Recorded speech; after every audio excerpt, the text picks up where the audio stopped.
Hello students, this is chapter 8 Introduction to Trigonometry and exercise 8.1। तो देखिए trigonometry का concept आपके लिए बिल्कुल नया है और बहुत इम्पॉर्टेंट कॉन्सेप्ट है, इसलिए आपको इसको बहुत ध्यान से करना है। इस एक्सरसाइज में कुछ ऐसे क्वेश्चंस हैं कि कोई ट्रिग्नोमेट्रिक एक रेशियो दिया होगा और उसकी हेल्प से जो उस ट्राइंगल के अदर जो ट्रिग्नोमेट्रिक रेशियोज हैं उनकी वैल्यू को फाइंड आउट करना होता है। तो चलिए let us start now. Question number 1, in triangle A B C right angle at B A B equal to 24 centimetre B C equal to 7 centimetre, determine sine A cos A and second part sine C cos C. तो देखिए angle जब change होता है, ए की जगह सी आता है तो बहुत कुछ चेंजेस होते हैं ट्राइंगल में, अदरवाइज ये बहुत सिंपल क्वेश्चन है एक। तो देखिए इसका पहले फिगर बना लेते हैं। तो देखिए सबसे पहले हम एक राइट ट्रायंगल को ड्रॉ कर लेते हैं और जो एंगल ए है हमारा वो कहाँ पे होना चाहिए, बेस लाइन पे होना चाहिए। हमें जो फाइंड आउट करना है साइन ए और कॉस ए, इसकी वैल्यू को निकालना है। तो अभी एंगल ए की बात हो रही है तो ए आपका हमेशा बेस लाइन पे होना चाहिए। तो देखिए यहाँ पे पाइथागोरस थ्योरम, तो देखिए यहाँ पे पाइथागोरस थ्योरम यूज़ करते हैं। पाइथागोरस थ्योरम यूज़ करने के बाद यहाँ पे AC 25 सेंटीमीटर आपको मिल जाता है। अब हम यहाँ पे वैल्यू लिखेंगे साइन ए। साइन ए क्या होता है आपका P/H होता है, perpendicular upon hypotenuse. So perpendicular side is here 7/25। देखिए यहाँ पे परपेंडिकुलर 7 है और हाइपोटेन्यूज 25 है। Now cos A equal to होता है आपका B/H, सो 24/25। देखिए अभी हमें निकालना है sine C. Sine C equal to, देखिए एंगल बदलने में बड़ा चेंज होता है। अभी जो 7, इसके पहले 7 सेंटीमीटर ये जो लाइन BC थी ये परपेंडिकुलर थी, बट अभी इसका रोल हो जाता है बेस का। अब ये बेस बन जाता है, ये लाइन आपका बेस हो गया, ये परपेंडिकुलर लाइन हो जाएगी, ये परपेंडिकुलर लाइन हो जाएगी और ये आपकी हाइपोटेन्यूज सेम रहेगी दोनों केस में। तो देखिए साइन सी फार्मूला अभी भी वही है P/H, बट परपेंडिकुलर साइड यहाँ पे चेंज हो जाती है। नाउ देखिए अब हमारा AB लाइन परपेंडिकुलर बन जाएगी और BC आपका बेस लाइन बन जाएगी। तो अभी परपेंडिकुलर है 24/25। इसके बाद in the same way cos C भी निकाल लेते हैं। कॉस सी होता है B/H, बट यहाँ देखिए बेस लाइन चेंज हो जाती है जब हम साइन सी लेते हैं। अब बेस लाइन क्या हो गया, 7 हाइपोटेन्यूज सेम रहेगी। तो ये देखिए बस यही ध्यान रखना है। तो देखिए यहाँ भी फर्स्ट केस में आपकी वैल्यू ये आ रही थी, सेकंड केस जब लिया तो फिगर चेंज कर लिया। अब इस बार ए ऊपर चला गया और जो सी एंगल लेना था वो बेस लाइन पे आ जाता है। तो आप दोबारा भी एंगल को ड्रॉ कर सकते हैं इसको, ताकि आपको कोई कन्फ्यूज़न नहीं होगा फिर। इसके बाद साइन सी और कॉस सी भी यहाँ वैल्यू फाइंड आउट हो जाती है। आप देखिए यहाँ पे अब साइड अपोजिट टू एंगल C/हाइपोटेन्यूज ये न लिख के आप सिंपल वाले फार्मूले भी लिख सकते हैं। जैसे साइन सी क्या होता है, परपेंडिकुलर अपान हाइपोटेन्यूज, और कॉस का फार्मूला क्या होता है, B/H। तो इनको आप डायरेक्ट भी लिख सकते हैं।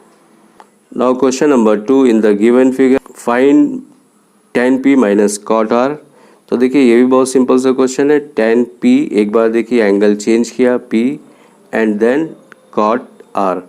तो देखिए सबसे पहले हमें क्या करना है, इस ट्राइंगल की थर्ड साइड को फाइंड आउट करना है जो अननोन साइड है। तो देखिए यहाँ पे पाइथागोरस थ्योरम यूज़ करते हैं और यहाँ से थर्ड साइड 5 सेंटीमीटर आ जाती है।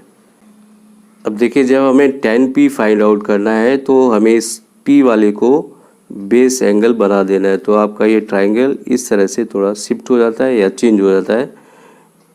PQR, R ऊपर चला जाता है और P नीचे आ जाता है बेस लाइन पे। तो अभी ये यहाँ पे एंगल P निकाला था, tan P का रेशियो निकाला था। सो PQ इज़ 12 एंड QR 5 है और ये 13 सेंटीमीटर है। So no problem. 10p का फार्मूला क्या होता है? 10 का फार्मूला क्या होता है आपका? परपेंडिकुलर अपान बेस ये होता है। तो यहाँ से देखिए परपेंडिकुलर कितना है? 5/12। ये 10p की वैल्यू आ जाती है। सेकेंड वैल्यू हमें निकालनी थी कॉट आर। कॉट आर हम यहीं से निकाल लेते हैं। कॉट आर के लिए यही फिगर यूज़ कर लेते हैं। तो जब कॉट आर निकालना है तो देखिए कॉट आर की वैल्यू क्या होगी? कॉट आर का फार्मूला क्या होता है? b/p। इसका 10 का इन्वर्स होता है। वो p/b था, ये b/p है। तो यहाँ देखिए इस फिगर से अभी हमें ये फिगर यूज़ नहीं करना है कॉट आर के लिए, क्योंकि आर एंगल है ना, तो ये बेस लाइन पे एंगल होना चाहिए, इसलिए हमें ये वाला फिगर यूज़ करना है। तो यहाँ पे देखिए बेस लाइन कितना है? 5 एंड अगेन 5/12। तो देखिए यहाँ दोनों 10 की भी वैल्यू 5/12 आ रही है और कॉट की भी वैल्यू 5/12 आ रही है यहाँ पे। इनकी इंडिविजुअल वैल्यू आने के बाद फिर आप क्या कर सकते हैं? फिर आप यहाँ पे इस एक्सप्रेशन की वैल्यू को फाइंड आउट कर लेंगे। 10p minus cot R, 10p 5/12 minus 5/12 and it will be 0। Now question number 3। अब देखिए क्वेश्चनों को कुछ जल्दी से करते हैं क्योंकि क्वेश्चन सारे बेसिक ही हैं। Sine A equal to 3/4। Sine A angle A लिया गया है एंड 3/4। तो देखिए 3 क्या है? 3 साइन का फार्मूला क्या होता है? परपेंडिकुलर अपान हाइपोटेन्यूज। सो 3 तो क्या हो जाता है? परपेंडिकुलर एंड 4 क्या हो जाता है? हाइपोटेन्यूज। तो परपेंडिकुलर साइड हमारी आ जाती है 3 एंड हाइपोटेन्यूज हो जाती है 4। अब देखिए यहाँ पे पाइथागोरस थ्योरम यूज़ करके ए बी निकाल लेंगे और ए बी फाइंड आउट करने के बाद कॉस ए एंड tan ए की वैल्यू को कैलकुलेट कर सकते हैं आसानी से। तो देखिए ये 3 है, ये 4 सेंटीमीटर है। पाइथागोरस थ्योरम को यूज़ करने के बाद ये √7 आ जाता है और इसके बाद वैल्यू को फाइंड आउट करना बहुत इजी है। यहाँ पे कॉस ए, देखिए कॉस का फार्मूला क्या होता है? b/h। सो बेस यहाँ कितना? √7 हाइपोटेन्यूज है 4। Now tan A equal to है आपका p/b। It means perpendicular side है 3/√7। बस इतना सा क्वेश्चन था ये देखिए थोड़ा सा चेंज है question. Given 15 cot a equal to 8, find sine A and sec A. ये भी सिंपल क्वेश्चन है। 15 cot a equal to 8, therefore cot a equal to 8/15। यहाँ पे 8/15 आया था। अब cot का रिलेशन क्या होता है? cot होता है b/p। तो यहाँ पे देखिए 8 बेस हो जाता है और 15 इसका परपेंडिकुलर साइड हो जाती है। इन दोनों को यूज़ करके अभी हमें AC निकाल लेना है। AC फाइंड आउट होने के बाद साइन ए और सेक ए की वैल्यू आप निकाल सकते हैं। AC जो हाइपोटेन्यूज था वो 17 आ रहा था आपका। अब यहाँ पे साइन ए क्या होता है? p/h होता है। परपेंडिकुलर साइड वहाँ पे आपकी 15 थी एंड 17 आपका हाइपोटेन्यूज है। अगेन हमें सेक ए निकालना था। सेक ए क्या होता है? कॉस ए का अपोजिट होता है, तो ये h/b हो जाता है, क्योंकि कॉस ए क्या होता है? b/h होता है। सो 17/बेस हमारा वहाँ पे 8 था। तो देखिए एक बार आप जब तीनों साइड पता होती है तो कोई भी ट्रिग्नोमेट्रिक रेशियोज निकालना मुश्किल नहीं होता है। इन द सेम वे देखिए क्वेश्चन नंबर 5 भी ऐसे ही है, इसको आपके लिए छोड़ते हैं। यहाँ पे all other trigonometric ratios means sine A, cos A, tan A, cot A, sec A, cosec A, all the सारे जितने रेशियोज हैं उन सबको फाइंड आउट करना है। बट यहाँ देखिए सेक ए दिया था। सेक ए क्या होता है? सेक ए जस्ट, लेकिन आपको देखिए इन रेशियोज के रिलेशन आना चाहिए। इनका p/b होता है, p/h होता है, क्या होता है ये रिलेशन ज़रूर पता हो। जैसे सेक थीटा हमारा क्या होता है? h/b होता है, हाइपोटेन्यूज अपॉन बेस। तो अभी हमें पता लग जाता है कि जो 13 है वो क्या है, हाइपोटेन्यूज है, h है, और बेस b 12 है। इसी को यहाँ लिख लेते हैं, 13 तो ये आ गया और 12 ये आ जाता है। तो ये BC कितना आ जाएगा, पाइथागोरस थ्योरम से 5 सेंटीमीटर आ जाता है। अब आप सारे रेशियोज़ को फाइंड आउट कर सकते हैं आसानी से। देखिए रेशियोज़ निकालने में इस तरह से आपको नहीं लिखना है, आप सीधा सा फार्मूला जो आपको लर्न करवाया था उसको याद रखिए। ये होता है P/H, या पंडित बद्री प्रसाद हर हर बोले, उससे जो भी आपको याद हो, जो भी तरीका अपनाएंगे डायरेक्ट लिखिए, ये थोड़ा आसान होता है। और इसके बाद यहाँ पे इसकी साइड का मेज़रमेंट लिख दिया जाता है।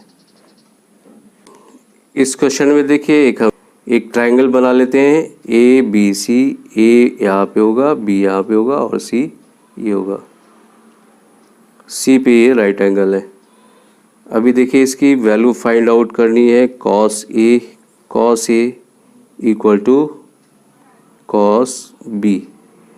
देखिए cos A की वैल्यू क्या होगी, जब हम A एंगल ले रहे हैं तो बेस लाइन ये हो जाती है, तो ये आता है B/H और यहाँ भी B/H, लेकिन दोनों बेस और हाइपोटेन्यूज अलग अलग होंगे क्योंकि एंगल्स अलग अलग है।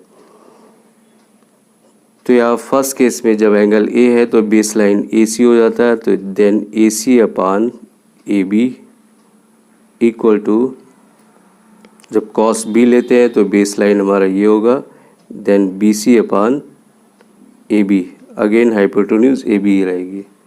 अब देखिए इस रिलेशन में AB और AB कैंसिल हो जाएंगे दोनों तरफ से, therefore AC equal to BC।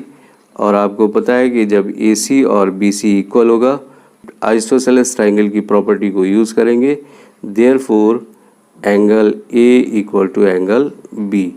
इतना सा प्रूव करना था आपको। नाउ क्वेश्चन नंबर 7, देखिए देखने में डिफरेंट लग रहा होगा बट ये इसमें कोई डिफरेंस नहीं, ये भी सेम है। कॉट थीटा, यहाँ पे कॉट थीटा दिया हुआ है 7/8, और कॉट थीटा होता है क्या है, बेस अपान परपेंडिकुलर होता है।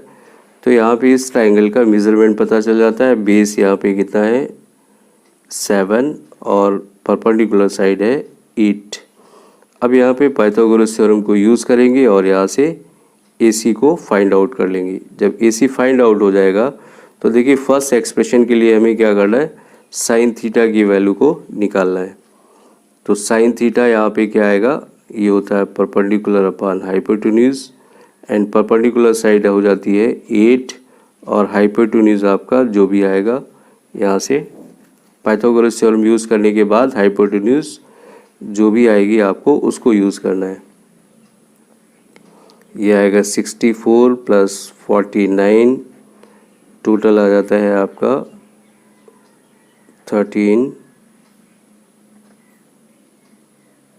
113 और रूट लग जाएगा इस पर। तो देखिए पाइथागोरस थ्योरम को यूज़ करके इसका जो हाइपोटेन्यूज आएगा वो आएगा 113, तो यहाँ पे √113 आ जाता है। अब देखिए साइन थीटा की वैल्यू इस एक्सप्रेशन में रखेंगे, 1 + 8/113, ये इसमें आ जाता है बिल्कुल। यहाँ पे इस एक्सप्रेशन में वैल्यू को इनपुट करना है, एंड 1 - 8/√13। तो यह देखिए इसको पहले हम सॉल्व भी कर सकते हैं, 113 इन द सेम वे नीचे भी वैल्यू रखना है और इसको सॉल्व करना है। Now today's topic is over now. Next class में आपसे फिर से मिलेंगे, तब तक के लिए thank you, have a nice day.